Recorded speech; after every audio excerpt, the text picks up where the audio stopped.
Isang mapagpalayang araw sa ating lahat and welcome po dito sa ating discussion patungkol sa comprehensive sexuality education.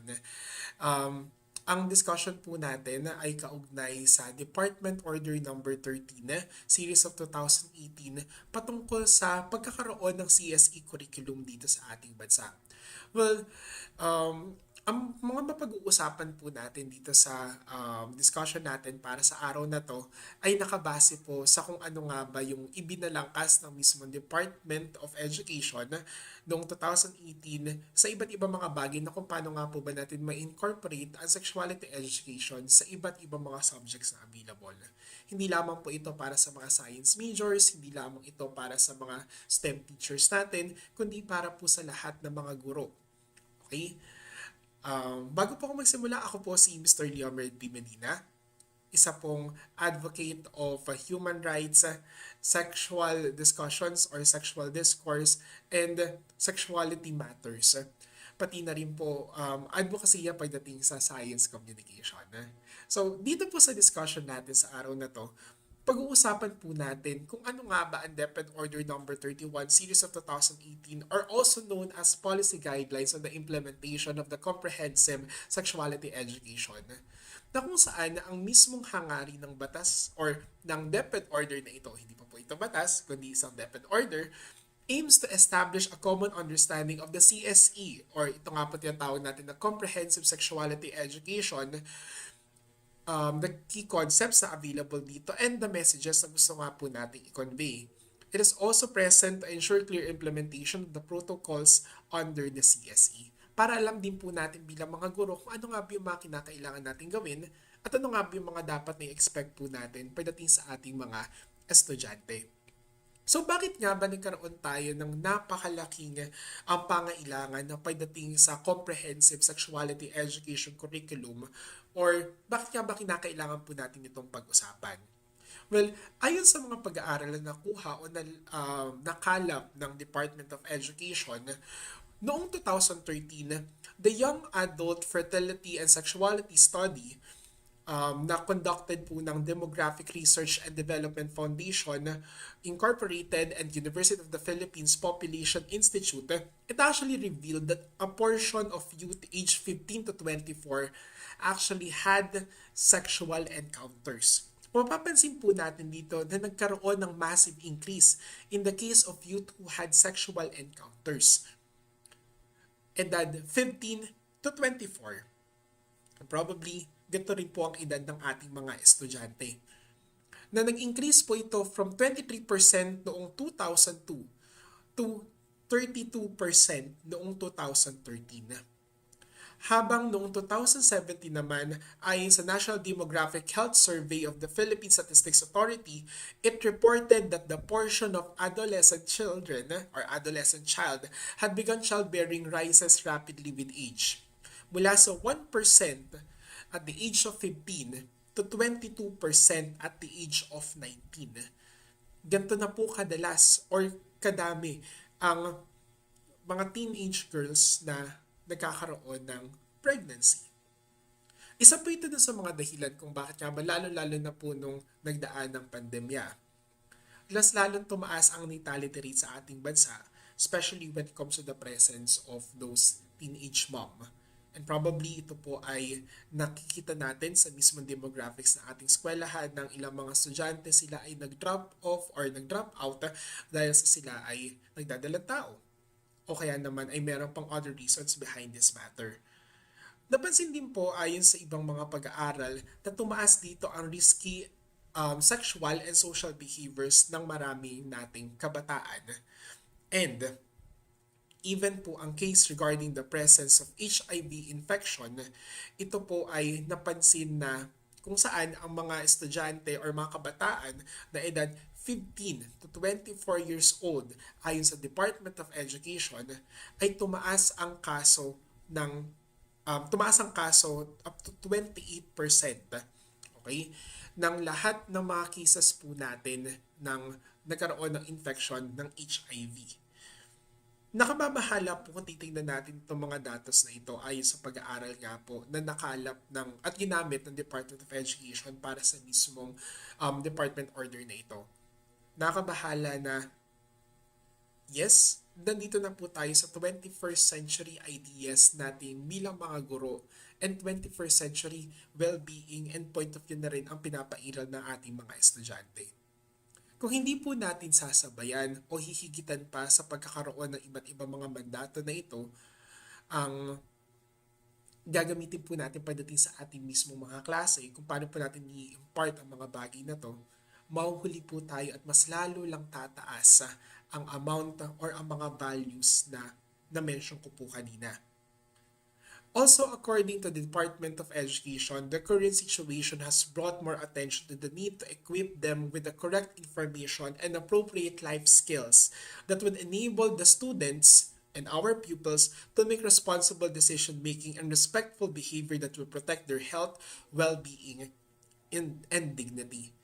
Ito po yung reason kung bakit nga ba ang Department of Education ay very eager pagdating po dito sa usapin pagdating sa comprehensive sexuality education. Kaso nga lang, dahil po tayo ay nasa isang konserbatibong bansa at harapin po natin ang katotohanan pagdating sa bagay na ito, there are some instances na kung saan hindi po ito masyado nabibigyang pansin o kaya naman ay pinagkikibit-balikat lamang natin. Na-mention ko nga sa mga estudyante ko dati sa human reproduction na subject, mga fourth year college years ago.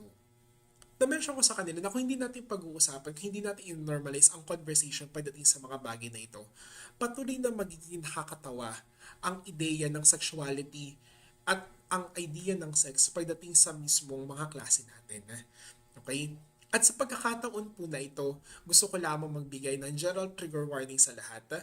If ever man that you will be finding some part of this discussion quite offensive or kailangan nyo lang huminga pagdating po dito sa mga mapag-uusapan natin because these are some of the realities na kinakailangan po natin kaharapin. Okay? And nais ko lamang pong ibigay ang mga detalye na ayon nga po sa department order na ito bago natin pag-usapan ang iba pang mga bagay.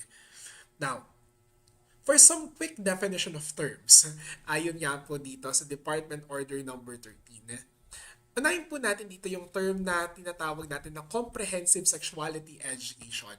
So, ang comprehensive sexuality education, it is known as the age-appropriate culturally relevant program to teaching about sexuality and relationships by providing scientifically accurate, realistic, non-judgmental information.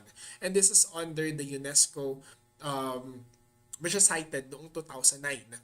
Other than the presence of the term CSE, isa rin po dun sa mga na-mention dito is now the presence of what we are calling as the idea of gender. Gender is basically defined as to culturally or socially constructed roles, personality traits, attitudes, behaviors, relative power, and influence ascribed to males and females. Tandaan po natin na ang usapin pagdating sa sexuality at sa sexualidad ay hindi lamang po pumapasok doon sa ideya na mga sinasabi po natin na ito dapat yung mga ginagawa natin, the idea of the gender stereotypes. Okay? Iba po ang gender sa usapin po pagdating sa term na tinatawag natin na sex. Okay? Now, ano nga po ba muna ang sex? Ang sex, kapag pinag-uusapan po natin ng bagay na to, it basically refers to characteristics at birth, whether one is born male or female. Ito na po yung genital determinants po natin. Kung ano nga ba ang mga sexual characteristics na available sa atin. For males, if you are born with penis, and when it comes to females, if you are born with the presence of the ovary.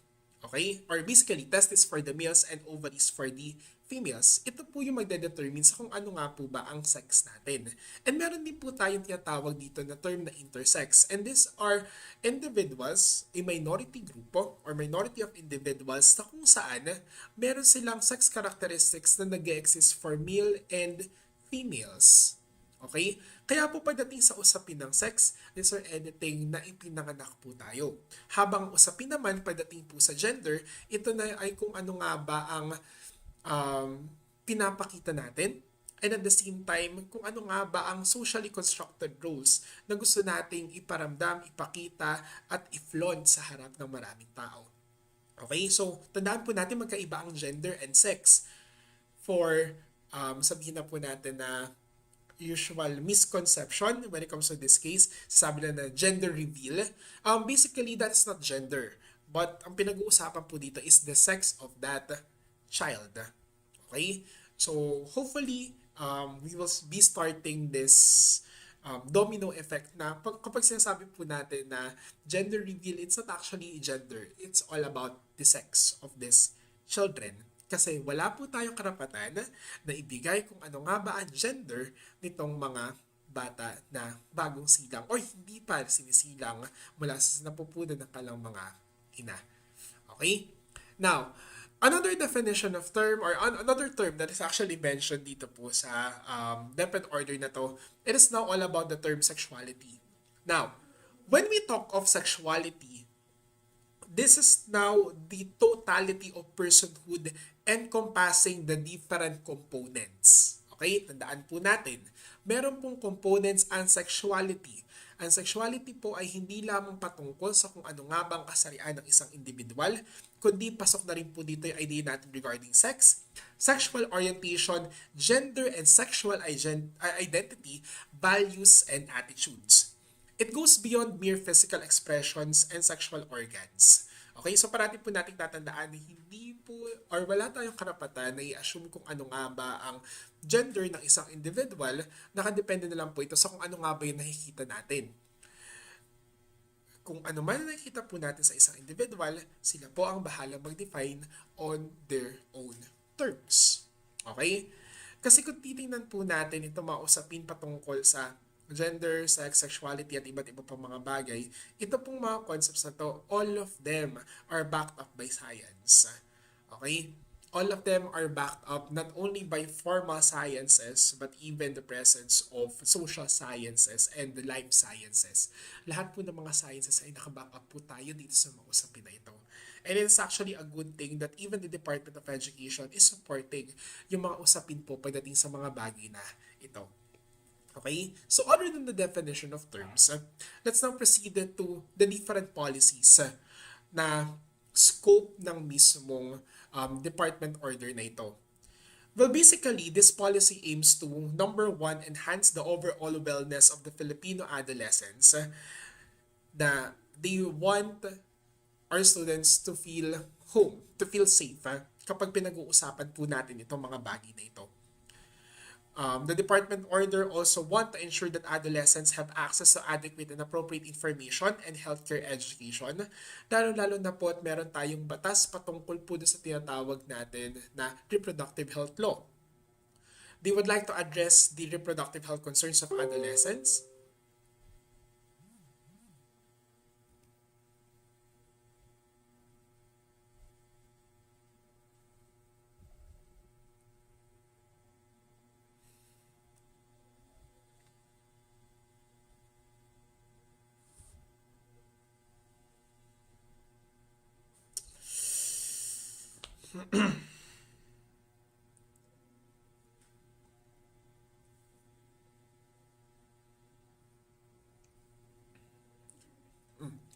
Okay, so this policy also aims to ensure that adolescents have access to adequate and appropriate information and healthcare education, lalo na po sa pagkakataon na meron po tayong reproductive health law. Na meron po dapat na access ang ating mga estudyante pagdating sa mga bagay na ito and tamang paggabay sa kung paano nga ba sila matutulungan pagdating po dito sa mga usapin patungkol sa kanilang sexuality and pati na rin po sa kanilang sex. Lalo na sa pagkakataon na ito, ang mga adolescents natin, nandun sila sa pagkakataon na nakakaroon ng changes pagdating sa kanilang katawan. Nagkakaroon dito ng possible na harm kung hindi sila or kung wala silang masyadong alam pagdating sa mga bagay na ito. Kaya nga another case when it comes to this particular policy, it would like also to address the reproductive health concerns of different adolescents. Na gusto po natin i-address kung ano-ano nga ba yung mga concerns na ito, mabibigyan ng tamang aksyon at mabigyan ng tamang solusyon if ever man na magkakaroon po dito ng mas marami pang mga concerns in the near future. Okay, so the next one, when it comes to the presence of the different policies po na available pagdating sa usapin na ito, it would also like to promote healthy and responsible sexual and social behavior. hindi lamang po ito para sa ating mga estudyante, kundi lalo-lalo na po pagdating sa ating mga guro. Kinakailangan po natin matandaan kung ano nga ba ang idea natin regarding the presence of respect and our idea of consent.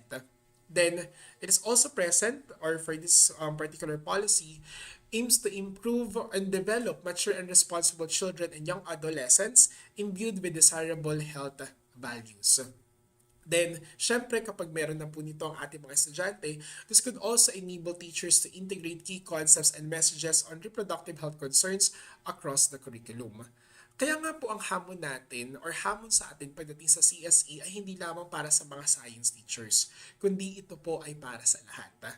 Okay, so tatandaan po natin na meron po tayong papel pagdating sa bagay na ito.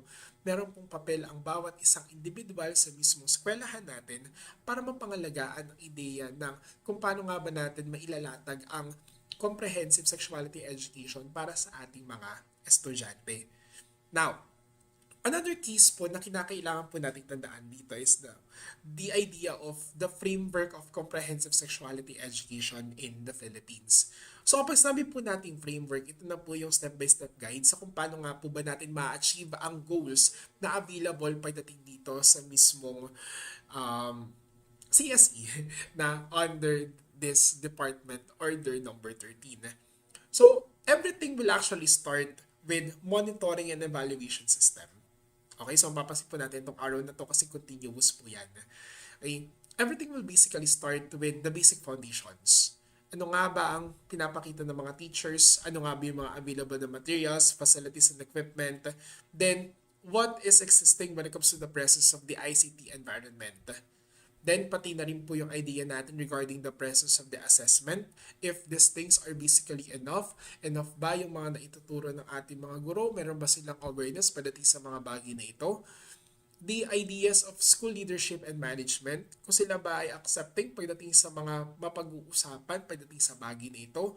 And what are the different facets na included when it comes to the schools, division, region, and at the same time, the presence of the technical assistance na nagagaling na nga po sa iba't ibang branches of the government as well. Then syempre, consider din po natin dito yung community, different industry, the government organizations, non-government organizations, and even some partnerships na nagagawa po ng ating mga eskwelahan. This would be our monitoring and evaluation system para mapantay at malaman po natin kung enough ba yung gusto natin gawin pagdating sa mga bagay na ito. Then, another case po na ang susunod na level dito, kapag approved na tayo dun sa tinatawag po natin na grassroots, aware na yung mga stakeholders natin, dito papasok yung idea regarding curriculum support system. Sa part po ng tinatawag natin na curriculum support system, ito po ay nahahati sa tatlong bagay. We have the presence of 7 concepts, 7 values, and 7 life skills. Simulan po muna natin dito sa 7 concepts, okay? When it comes to the 7 concepts, ito po yung dapat na nilalaman ng CSE at kung saan nga bang mga topics sila maaari maipasok. For instance, we have the presence of human body and human development for science teachers, para po sa mga MAPE teachers for physical education and health, may ipapasok po natin itong mga discussions na to. Pangalawa, nandito yung presence ng personhood and values.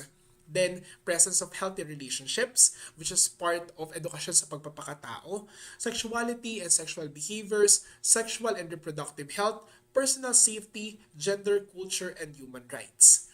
Di po ba kung titingnan natin, napakaraming facets, napakaraming levels na maaaring maipasok or maisama natin yung usapin patungkol sa CSE. Okay? Take note lang po mga educators, hindi po natin goal na pag-usapan dito ang idea regarding green-mindedness. Okay? This is not included in the picture. Ang pinag-uusapan po natin dito ay kung paano nga ba natin mapoprotektahan ng ating mga estudyante at kung paano natin may papaunawa sa kanila na dapat ito yung mga natural, ito yung mga normal conversations na hindi natin dapat ipinagkakait pagdating sa kanila. Okay? So tatandaan po natin, parte ng human development ang sexual characteristics na meron sa atin. The primary and secondary growth. pagdating po sa ating mga sexual characteristics ay nangyayari during the adolescent stage.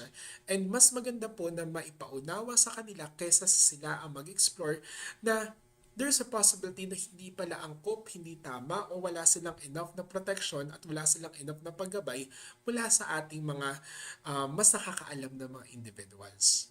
Okay? We would like to help our students pagdating po sa mga bagay na ito. And at the end of the day, ito po ang parating goal natin para sa ikabubuti ng ating mga estudyante at hindi lamang po pagdating dun sa usapin patungkol sa sexuality lang. Okay? Hindi lang po ito tungkol sa SOGI. Marami pa pong bagay, marami pong baseline na pag-aaral pagdating sa bagay na ito. Kaya po kung mas maalam ang ating mga estudyante nung sila ay nasa high school pa lang, junior high school pa lang, senior high school pa lang, pagdating ng kolehiyo, magkakaroon sila dito ng mas magandang point of view pagdating sa mga bagay na ito. At napakarami mga bansa na ang nagpakita ng pagiging open at vocal sa mga usapin na ito will basically help them progress as a nation. Okay? Now, pagdating po dito sa 7 concepts na to, meron po tayong 7 values na sabihin na natin nakaakibat pagdating sa mga bagay na ito. And ito po yung magiging, sabihin na po natin na when they said the term na touch some grass, ito po yung parang magiging grounding natin kung paano po natin ibabalik at kung bakit nga ba significant ang mga usapin na ito. Unang-una, nandito yung self-knowledge, self-respect. Okay? Siyempre, kung meron kang pagrespeto pagdating sa sarili mo, mayroon ka rin pagrespeto pagdating sa ibang tao. Okay? Then the second one, self-protection, non-judgment for different individuals, respect, concern for others, and at the same time, the idea of empathy o pakikisimpatya, positive attitude towards sexuality, responsibility, and even our idea of independence. Ito po yung mga values na gusto natin na ma-inculcate sa ating mga estudyante. At the end of the day, ang mga estudyante po natin ang magpipave ng kalang mismong path. Tayong mga educators ay facilitators. Okay? Kung paano po natin ibibigay itong mga bagay na ito at ipapaunawa sa kanila that it is fine to talk about these things, tayo ay magiging safe space para sa ating mga estudyante, it will be a better experience for each and every one of them. And they will remember you, or they will remember what you did para sa kanila. Okay? And syempre, other than the ones na makikita po natin inside the classroom, we also have the presence of the different essential life skills.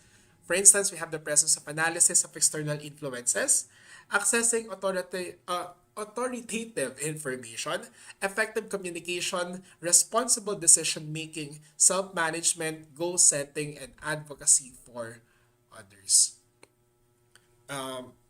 Take me as an example. Kaya the idea of being an advocate pagdating po sa usapin ng sexual health and the idea of protected sex and this particular concepts ay hindi naman po siya nagsimula nung ako ay nasa high school or nasa college na. Nagsimula po ito nung ako nagtatrabaho at marami na akong mga nakilalang iba't ibang mga individual na merong iba't ibang mga kwento pagdating sa bagay na ito. Ibang magkaroon ng point of view pagdating sa advokasya, lalo na kung meron ka mga nakikita na iba't ibang mga individuals na nandun sa mismong grassroots na nakakaramdam ng mismong oppression. And these are some of the different life skills that we could remember pagdating po dito sa mga usapin patungkol sa mga bagay na ito. And all of them are a part of the curriculum support system. Okay? Part po ito ng makatao, makadiyos, makakalikasan at makabansa. Iba't ibang mga core values po natin, all of them are related pagdating sa bagay na ito. Then, lastly, pagdating po dito sa curriculum support system, it will now pave the way para magkaroon po tayo ng core contents and standards. Now, just a quick raise of hands para po sa mga guro natin ng MAPE, Araling Panlipunan, Edukasyon sa Pagpapakatao, Science, and Personality Development. Tayo pong mga guro na napapabilang dito sa mga core contents and core standards na to ang magbibigay ng CSE para sa ating mga estudyante. Kasi meron pong portion ng mismong curriculum natin trust me, meron pong portion sa mismong curriculum guide natin ang nagpo-provide nitong mga bagay na to. Pero syempre, ang mga Filipino teachers natin, ang mga English teachers, ang mga math teachers, and ang mga teachers po natin na pagdating sa iba't ibang mga core and specialized subjects or contextualized subjects pagdating naman po sa senior high school, lahat tayo ay merong papel pagdating sa mga bagay na to. Each and every one of us can help and can integrate some concepts ng CSE para makapagbigay tayo ng learned, empowered, and engaged Filipino with 21st century skills. At ito po yung goal natin para sa ating mga estudyante. At the end of the day, ang gusto po natin ay maibigay sa ating mga estudyante ang pinakamagandang discussion pagdating sa mga bagay na ito. Okay, kinakailangan po natin ipaunawa sa kanila na ito po ay significant. Ito ay mahalaga. Kasi magagamit po nila ito hindi lamang sa kanilang high school life, kundi pati na rin sa kanilang buhay sa labas ng eskwelahan. At madadala po nila ito pagdating sa kanilang pagtanda. Okay? Now, there are a lot of things, or napakarami po na nakalagay dito sa mismong department order nito mula sa Department of Education. Pero medyo main ko lang po itong specific na portion na to, especially when it comes to the core topics and sub-topics. Okay, so saan nga ba bilang mga guro ng, balikan po natin, MAPE, Aralin Panlipunan, Edukasyon sa Pagpapakatao, Science and Personality Development, maaari po natin maipasok mga usapin na ito. Actually, para din po sa mga humahawak ng UCSP, meron din po ditong portion na maaari nyo maisama itong discussion or itong mga discourse na to pagdating sa mga mapag-uusapan ninyo sa klase. For capstone researches, para po sa mga bahawak ng triple ID yan, pwede rin po ito na maging mga research topics. Kaya napakaganda po nitong research topics at mapag-usapan nowadays. Unang-una, nandito nga po yung term natin regarding human body and human development. For sciences, sobrang madali po ito ma-incorporate, especially for Science 10, kasi part po ng mga discussions dito ay yung patungkol sa reproductive health of different individuals. The male and female genitals ay napag-uusapan po dito. Para sa mga guro ng General Biology 1 and General Biology 2, these things are also included pagdating sa mismong curriculum guide. Human development and reproduction, puberty and adolescence. Then, for the second part, pagdating naman po sa personhood, for the part of personality development and edukasyon sa pagpapakatao, ilan ito doon sa mga pwede po natin ma-incorporate. The concept regarding values, norms, and peer influence, at iba't ibang mga available na life skills. Excuse me. Then, the next one, it is all about the presence of healthy relationships. Yung discussion or discourse patungkol sa families, friendship, romantic relationships, long-term relations, marriage and parenting, and sex and marriage, lahat po sila ay parte ng comprehensive sexuality education. Ulitin lang po natin, ang dahilan kung bakit siya comprehensive ay hindi po natin gusto na magkaroon ng isa lang abang na subject, kundi integrated po ito sa iba't ibang mga subjects. Kaya po at the end of the day, ang mga competencies na ito ay mauunawaan ng mga estudyante at ng mga mag-aaral natin. Okay? Then, for the next set, we have the presence of sexuality and sexual behaviors. Nandito na po yung diskurso patungkol sa sexuality and sexual life cycle and sex and sexual behaviors. Ang usapin po patungkol sa sex and sexual behaviors, dapat po talaga na nasisimulan sa usapin ng nasa junior high school pa lamang ang ating mga estudyante. Okay? That's the proper age para ito po ay may open pagdating sa kanila. Pag-uusapan at ang pag-uusap po pagdating sa mga bagay na ito ay kinakailangan po na mayroon tayong bukas na isipan para mas lalo po nilang maintindihan kung ano nga ba yung mga pinapatungkol natin pagdating sa mga bagay na ito. Mahirap po magbigay ng big na discussion lalo na kung curious ang mga estudyante natin. And habang lalong sila ay nakakurious, dito sila mas lalong magkakaroon ng risky sexual behaviors na sila lang yung magdi-discover nito on their own without the help of more guided individuals na sana ay natulungan sila pagdating sa mga bagay na ito. Then the next one, we have the presence of sexual and reproductive health. Now, pasok po dito yung usapin patungkol sa reproductive health, consequences of early pregnancy, and even the issues of STIs or sexually transmitted infections, HIV, and AIDS. All of which ay part din ng sciences and physical education and health portion ng MAPE. Then, there's also the idea regarding the presence of personal safety, privacy, and bodily integrity. Na ano nga ba yung dapat na maging behavior na ating mga estudyante online and offline? We have a lot of cases pagdating po sa mga bagay nito na ang mga estudyante, they are being scrutinized by the community because of what they post online. And there are some instances na because of the risky behavior na pinapakita ng ating mga estudyante, some of them might be doing SOPs, or the term is sex on phone, or nagkakaroon po dito ng mga video calls that will basically change the integrity pagdating sa bawat isa sa kanila. Okay? Okay, so next one, we have the presence of personal safety. Napatungkol na nga po ito sa privacy and bodily integrity ng ating mga mag-aaral. There are a lot of cases patungkol po sa tinatawag natin na instances na na-scrutinize yung mga estudyante natin because of what they're actually doing online. Kung ano man yung kailang mga pinapakita na hindi dapat na ipakita on different individuals because they are taking photos of it, because they are fond of doing those things. They're doing the things na tinatawag po natin, the SOPs or sex on phones, and mas marami pang risky sexual behaviors na maaari pong magkaroon ng concern pagdating sa bawat isa sa kanila in the long run. Na maaari din po itong magdulot sa pagkakaroon na tinatawag po natin na gender-based violence and bullying.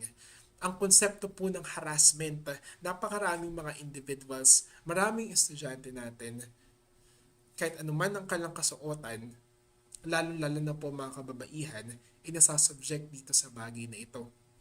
Napakaraming gender-based violence ang nangyayari sa mga kababaihan. Nangyayari din po ito sa mga kalalakihan, lalo-lalo na nangyayari din po ito sa mga miyembro ng LGBTQIA+ community. Kung wala po tayo gagawin na aksyon, wala tayong ipapaunawa pagdating sa mga estudyante natin, baka dumating yung pagkakataon na baka pati sa mismong eskwelahan natin, dito na pala nangyayari rin ang gender-based violence. And I am hoping that this is not happening. Meron po tayong mga batas pagdating sa mga bagay na ito na maaari po natin mapag-usapan. Okay? Then, lastly, nandito po yung concept natin regarding gender, culture, and human rights. When it comes to this particular part, it is now all about the concept of gender equality, media, and sexuality, and our idea nga po pagdating sa mismong human rights. Meron po tayo tinatawag na intersectionality pagdating sa usapin ng gender equality na nararanasan or kailangan maranasan ng bawat miyembro ng mismong community natin. Kasi kung hindi po ito nararanasan ng iba't ibang miyembro ng community natin, they will still be under scrutiny, and at the same time, darating at darating po yung pagkakataon na kung saan marami sa mga individuals na ito ay na member po ng marginalized sectors ng community natin ang mas lalo lamang matatakot. Dahil nga sa iba't ibang mga violence na maaaring kaharapin ng bawat isa sa kanila. I am an advocate of SOGI Equality Bill. Okay? We need to consider now the different ideas pagdating po sa usapin patungkol sa SOGI. Kasi tayo po ay tao. Lahat tayo ay merong sexual orientation, gender identity, and gender expression. Hindi lamang po ito para sa mga miyembro ng LGBTQIA+ community. We can all be allies para po sa mga kapatid natin na miyembro ng LGBTQIA+ community, or maaari din naman po tayo maging spokespersons pagdating sa kanila. This idea of SOGI, the idea of anti-discrimination, ito po yung pagkakapantay-pantay na gusto po natin. Hindi naman natin gusto na magkaroon ng special treatment. Ang kinakailangan at ang ginugusto lang po dito ay ang equal na protection pagdating po sa mga bagay na ito. And that's a part of human rights. Okay? Kung nakakalimutan po natin yung isang miyembro ng mismong community natin, human rights is not given to everyone. Okay? Now, these are some of the core topics and subtopics po pagdating sa usapin patungkol sa comprehensive sexual education. Now, sa pagkakataon na to, alamin natin kung ano nga ba ang roles natin bilang mga guro. Ayon po sa mismong Department Order number 13 series of 2018, we need to implement CSE programs and projects through curriculum integration across learning areas. Okay? I-integrate po natin yan. Hindi tayo magkakaroon ng bukod na subject. Okay? Tandaan po natin, hindi tayo magkakaroon ng bukod na subject, but rather we are just going to integrate these different things across different learning areas. Dito po sa mga subjects na to. We would like to provide information dissemination and advocacy campaigns, networking, and partnership. Parang ginagawa lamang po namin mula sa Sarmiento Campus. What we are doing is that gusto po namin makapagbigay ng additional na information para sa maraming tao, para sa inyo mga guro na at the end of the day, ito yung mga bagay na kinakaharap po natin. Ito yung mga kinakaharap ng mga estudyante natin, kinakaharap din nating mga guro. Kaya kinakailangan po na magkaroon tayo dito ng proper information dahil iba na nga ang may alam. Okay? Sa pagkakataon din na ito, na tayo po ay nasa 21st century na babalik at babalik po tayo doon sa konsepto na ano nga ba ang pagiging makatao. Dapat wala tayong tinitingnan na kahit na ano makasarian. Meron tayong na pantay na tingin sa mga kalalakihan, sa mga kababaihan, sa mga miyembro ng community natin. Sa mga miyembro ng LGBTQIA+ community. Kinakailangan natin ng mga bagay na ito. Then, another thing na kinoconsider din po natin is that we need to provide safe space for our students. Then, at the same time, we should also recognize the problems and at the same time, learn. Bilang mga guro, kailangan may alam tayo pagdating sa mga bagay na to. Yes, there's a possibility na meron ang ilan sa inyo na nakakunot ang noo while we are having this particular discussion. And that's fine sa pagkakataon na to. Pero sana dumating yung pagkakataon that we will be accepting these particular ideas. We should recognize the problems and we should learn and move forward pagdating po sa mga bagay na ito. We should be safe spaces para po sa ating mga estudyante. Kasi at the end of the day, tayo lang din po ang kanilang lalapitan. At the end of the day, tayo po ang kanilang pangalawang mga magulang. It sounds cliche but that's the truth. Mas matagal pa ang ginugugol ng ating mga estudyante sa eskwelahan kaysa sa kanilang tahanan. And there are some instances na mayroon tayo mga estudyante na mas matagal pa tayo nakakasama kaysa sa kanilang mga magulang. That's not only a part of being a facilitator po pagdating sa pagkatuto ng mga estudyante natin, kundi tinuturuan na po natin sila para sila ay maging mga tao. And that's a part of the CSE na madalas ay nane-neglect ng ibang individuals. It is existing. It is a challenge for each and every one of us, yes. Pero at the end of the day, we will be reaping the fruits of our labors. Kasi makakagawa tayo ng susunod na generation na morally responsible. Pinag-uusapan ng mga bagay na to ng hindi pinagtatawanan, kundi mayroong bukas na isipan. Kaya parati po natin palayain ang mga sarili natin pagdating sa mga konsepto na mayroong possibility na hindi po natin nauunawaan. Kung meron man tayong mga bagay na gustong intindihin, ito na po yung pagkakataon na yun.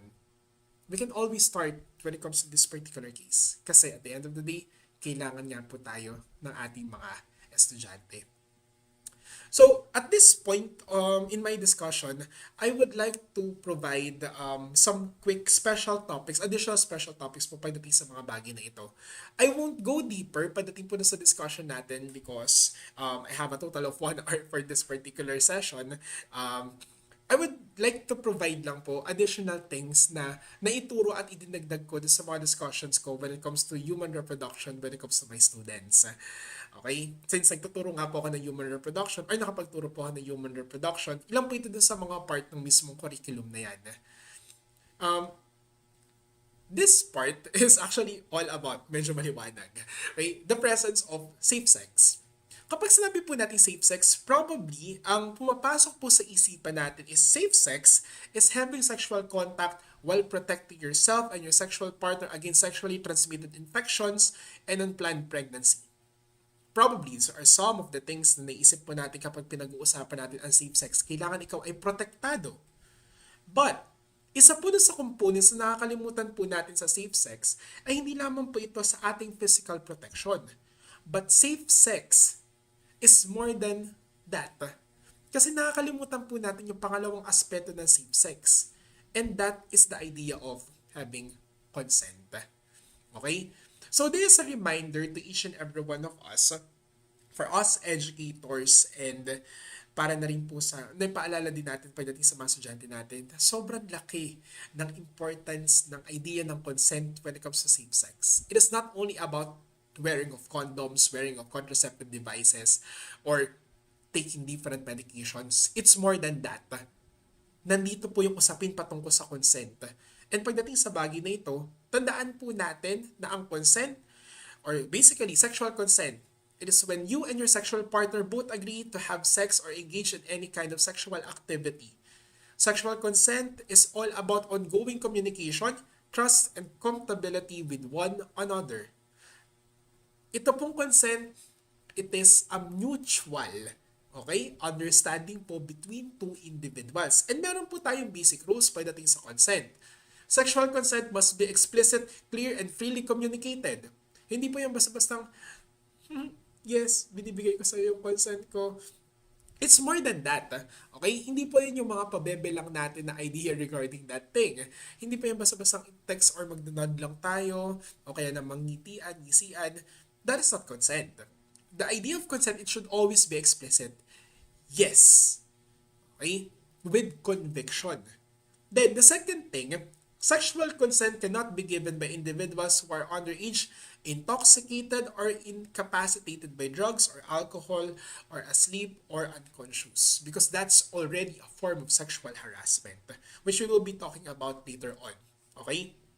And lastly, sexual consent can be given or revoked at any time. So, parati nyo po yung tatandaan na hindi po ibig sabihin nagsabi ng yes kanina, yes pa rin ang kanyang sagot ngayon. If someone said stop, kung meron man po tayo idea dito regarding the presence of the safe word, well, we should stop doing that any form of activity that we are doing. Okay? So parati po nating tatandaan na konsepto po ng consent, it will always change depende po sa kung ano nga ba ang situation na kinabibilangan ninyo. And, hindi po consent, okay? Hindi po automatic consent na kayo ng partner mo ay gagawa ng kahit na anumang need na related po pagdating sa bagay na ito. Okay? Kahit po kayo ay mag-asawa na, kahit kayo ay magkasintahan, tandaan po natin na kailangan pa rin natin humingi ng consent. And tandaan po natin, hindi lamang po ang mga kalalakihan nagtatanong ng consent, pati rin po ang mga kababaihan. Okay? Everyone can be jeopardized kapag pinag-uusapan po natin itong bagay na to. So always remember that everyone should provide or should know the idea of consent. Now, sa pagkakataon na to, I would like to consider po the presence of what we are calling as the Safe Spaces Act or the RA 11313. The Safe Spaces Act, it is an act defining gender-based sexual harassment in streets, public spaces, online workspaces, and educational or training institutions, providing protective measures and prescribing different penalties. Ang RA 11313 or Safe Spaces Act ay kino-consider po itong iba't iba mga bagay na to, that sexual harassment can include catcalling, wolf whistling or pagpito kapag meron dumaan, unwanted invitations, misogynistic, transphobic, homophobic, and sexist slurs, persistent uninvited comments or gestures on a person's appearance, relentless requests for personal details, statement of sexual comments, public masturbation or flashing of private parts, and groping or any advances whether verbal or physical. All of these are examples and manifestations of sexual harassment at maaari po makasuhan ng mga individual na lalabag po pagdating sa batas na ito. So parati po nating tatandaan na nandito po ang batas para tayo ay tulungan. And sana hindi po magagamit ang batas against anyone who is basically innocent. Kasi meron po tayong tinatawag na inquest proceedings or pagkakasunod-sunod pagdating sa iba't ibang mga process na kinakailangan po nating sundin. Okay?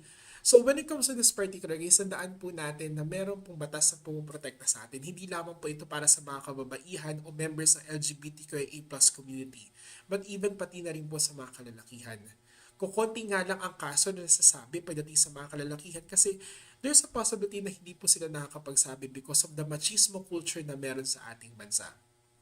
Pero the more common examples po ng mga individuals who are scrutinized by our community ay ang mga kababaihan nga at ang member ng LGBTQIA+ community. And that's a huge concern kapag pinag-uusapan po natin itong mga bagay na to. At sana mabreak po natin itong stigma na to na ang mga kalalakihan sila dapat ay malakas. Ang mga kababaihan sila dapat ay mahina o mahinhin. Because those are the social construct na binuo at ipinaalala at pinagawa sa atin ng mismong community po natin, which should no longer be the case nowadays. Okay? And lastly, for this part, before I cap off my particular discussion, gusto ko lamang po magbigay ng quick ideas regarding the presence of SOGIE SC and human rights. And this is actually under Pantay. Okay, I am a member of Pantay, and Pantay is actually a group of different youth leaders na pinapag-usapan dito yung mga pamaraan na kung paano nga po ba natin malolobby ang pagkakapantay-pantay or equality in different parts of the Philippines. Okay? Pinag-uusapan po namin dito yung mga patungkol sa kung paano nga ba natin matutulungan yung iba't ibang miyembro ng community natin, lalo na ang mga marginalized sectors sa community natin and the members of the LGBTQIA+ community, pagdating po sa mga batas na dapat ay naibibigay at ang mga proteksyon na dapat ay naibibigay sa kanila. Nagkaroon po ng local lobbying ang Pantay sa iba't ibang mga sangay ng gobyerno natin, even po sa Kongreso at sa Senado, para nga po matulungan ang iba't ibang levels ng community natin. So, this particular part of my discussion ay under po the influence of Pantay. So, I will just be utilizing some parts of the things na nakuha ko po mula dun sa mismong quick discussion sa amin regarding the capacity building related with human rights. So, ang konsepto po natin ng human rights, parati po nating tatandaan na ito po ay merong universality and the same time inalienability. Or ibig sabihin lamang po nito, once tayo ay pinanganak, nandito na ang human rights natin. Okay? Our idea po of universality, kahit anuman ang estado mo sa buhay, kinakailangan na-acknowledge ang mismong human rights mo. Human rights is for indivisibility and the idea of interrelatedness and interdependence, kasi nga po tayo ay magkakaugnay. Equality and non-discrimination, pagkakapantay-pantay po ang hinihingi po natin, hindi po special treatment. Participation and inclusion, and the same time accountability and rule of law. These are the different things po na under dito sa kapag pinag-uusapan po natin ang usapin patungkol sa human rights. And when it comes to the different ideas po pagdating sa mismong human rights, masasabi po natin na the concept of human rights here in the Philippines is still a black and white. Marami pa rin gray areas, yes, pero majority of the cases ito po ay nagiging black and white. And isa po dun sa mga pinaka-common nga po na usapin natin na napakainit sa panahon ngayon ay ang idea po natin regarding the presence of the SOGIE or the sexual orientation, gender identity, gender expression, and sex characteristics or SOGIE SC. Okay? Now, mabilisan lang po na isa-isahin natin ang bawat components pagdating sa kanila. So, simulan po muna natin doon sa sex or assigned sex at birth. Ito nga po yung na-mention kanina tungkol sa different assignment based on your physical genitalia at birth. Or ito na nga po yung mga available doon sa mismong sex organs natin. The presence of testes for male and for the females, the existence of ovary. While ang gender naman po is a social construct of the cultural traits that enable a person to identify as male or female according to patterns defined by a given society at a particular moment in history. So it describes a physiological or psychological and social meaning added to being a man or woman.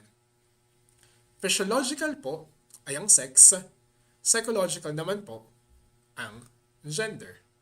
Okay? While in the case of the idea of sex, tandaan po natin na ang assigned sex at birth, ito po ang mga kinoconsider po natin na being male and being female. And these are the different sex characteristics po na available pagdating sa mga bagay na yan. Kung ano nga ba ang primary sex characteristics na available sa isang lalaki at kung ano nga ba ang sex characteristics na available sa isang babae. Pero wag po natin kakalimutan na kaya po natin i-include ang term na sex characteristics ay meron po tayong porsyento ng population natin na tinatawag po natin na intersex. Take note, hindi na po natin ginagamit dito ang term na hermaphrodite. We are utilizing the correct politically correct term which is the intersex. Or these are individuals na meron ng possible na primary sex characteristics na hindi kapareho ng kalang secondary sex characteristics. For instance, the presence of muscle mass, hair distribution, stature, or even the existence and the absence ng iba't ibang mga sexual characteristics mula sa isang lalaki o sa isang babae. Ang mga intersex individuals, most of them ay na-scrutinize po ng community natin base sa kung ano nga ba yung sex characteristics na available sa kanila at their birth. Pero dahil sa nagde-develop po ang katawan ng mga individuals na to, para kung paano po nagde-develop tayong mga individuals or lahat ng tao, meron din po mga characteristics na lumalabas sa kanila in latter part or latter portions of their lives. Okay, kaya po kapag pinag-uusapan po natin ang usapin pagdating sa sex, tandaan po natin na ang sexual characteristics ay nakadepende rin po sa kung ano nga ba ang presence sa mismong physiology ng bawat isa sa atin. And now, to simply give you a cap of pagdating po dito sa latter portion ng discussion po natin, I will just be including here the presence of the genderbread person. This, a newer version po nito kasi hindi na po natin ginagamit yung parang binary na idea na sa issue po natin regarding identity, attraction, sex, and expression, parati silang two sides of a coin. Okay? Kung titingnan po natin ang idea natin regarding the presence of gender identity, this could be a guide to each and every one of you na ang idea po natin ng gender is never binary. Okay? It is always fluid. And nahati nga po ito sa iba't ibang mga bagay. We have the presence of our gender identity. Okay? It is the existence of womanness or manness. Our gender expression, kung tayo ba ay masculine or feminine ang gusto po natin i-express. For our biological sex, it is now the one that is actually present on our sexual characteristics. Then, we also have the idea regarding the presence of attraction, kung kanino nga ba tayo sexually attracted to and kung kanino nga ba tayo romantically attracted to. Ang bawat isa po sa atin, kahit anuman ang ating gender identity, gender expression, and sex, ay kinakailangan po na magkaroon ng pagkakapantay-pantay na human rights. Lahat po tayo ay tao. Kaya po deserve natin ang pagkakapantay-pantay pagdating sa mga bagay na ito. Now, our idea of SOGSC and some final thoughts na rin po pagdating po dito sa mismo discussion natin. And I will be open pagdating po na sa mga questions natin. If you have a lot of questions pagdating po sa mga bagay na to, I will be providing my socials, lalo-lalo na po sa mga bagay na pwede po nating makonect pagdating sa mga concepts na to. Okay? So, we have the presence of SOGSC. Remember, they are set of guidelines and they are not rules. Some people may be different, but everyone is equal. Lahat po tayo ay mayroong karapatan, kaya dapat tayo ay pantay-pantay. Then, labels can be tools of oppression or liberation. It's all on how we use them. Then, we also have the idea that SOGSC will always be about human rights. Hindi po ito sa human special treatment. Okay? There can never be equality until there are people who are relegated at the margins of our society. And lastly, be a human rights advocate and basically let's fight for equality. And these are some of the things na nire-remind sa amin ng Pantay or ng Philippine Anti-Discrimination Alliance of Youth Leaders that we guys could, or as educators, we can create positive changes pagdating po sa mga bagay na to. Okay? And basically, this is the end of my talk pagdating po dito sa mga konsepto natin patungkol at parte ng tinatawag po natin na CSE or Comprehensive Sexuality Education here in the Philippines. So, if you have concerns or if you have questions po, you can just provide them dun po sa ating Google form and I will be answering those particular questions.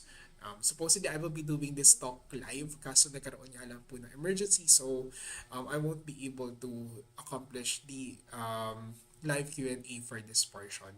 So I am hoping na marami po kayo natutunan pagdating po dito sa bagay na ito and this comprehensive discussion regarding sexuality education in the Philippines. Lahat po ng ito ay balangkas, lahat po ng ito ay makakatulong po sa bawat isa sa atin. And a quick reminder lang din po para sa ating lahat tayo ay tao. Lahat ng tao ay merong sexual orientation, gender identity, gender expression, and sexual characteristics. Kung ikaw ay hindi sumasang-ayon sa SOGSC, isang madaling question lang po dito ay, kinoconsider mo ba ang sarili mo bilang isang tao? So this is the end of my discussion. So thank you everyone for listening to this discussion. And I hope that you will be learning a lot pagdating po dito sa iba pa nating mga magiging topics for today. So thank you everyone and God bless us all. Thank you guys.